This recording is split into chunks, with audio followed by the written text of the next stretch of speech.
កម្រងយើងទាំងមូលនៅក្នុងកម្រងឯកហ្នឹងគឺយើងផ្ដោតទៅលើ modern architecture ផ្ដោតទៅលើការប្រើប្រាស់ទម្រង់បែបសាមញ្ញ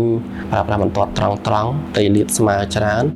បាទសូមគោរពជំរាបសួរខ្ញុំបាទឈ្មោះណាវណ្ណៃជាប្រធានផ្នែកស្ថាបត្យកម្មនៃ Borelli Development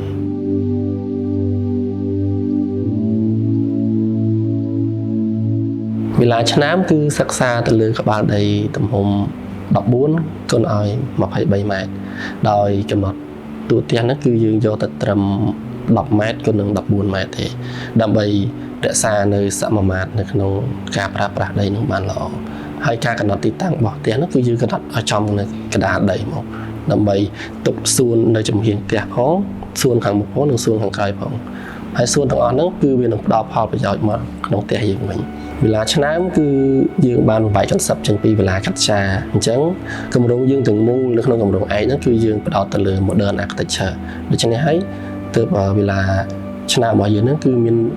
រចនាបថខាងក្រៅបែប modern ស្តៀងគ្នាទៅនឹងវេលាកាត់ឆាដែររូបរាងខាងក្រៅរបស់វេលាឆ្នាំគឺ interior design គឺយើងផ្ដោតទៅលើការប្រើប្រាស់ទម្រង់បែបសាមញ្ញបែបប្រើប្រាស់បន្ទាត់ត្រង់ត្រីលាតស្មើច្រើនហើយយើងក៏មាននៅ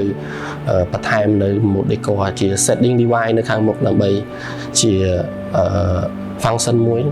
ដើម្បីទប់ស្កាត់នៅពន្លឺថ្ងៃចូលមកក្នុងអគាររក្សាសីតុណ្ហភាពក្នុងផ្ទះយើងឲ្យបានល្អហើយក៏វាអាចទទួលនៅខ្យល់ធម្មជាតិឲ្យចូលក្នុងផ្ទះយើងបានល្អដែរហើយgrill ដែលយើងបាន design ហ្នឹងគឺវាក៏ជាសោភ័ណភាពមួយរបស់វិឡាឆ្នាំដែរ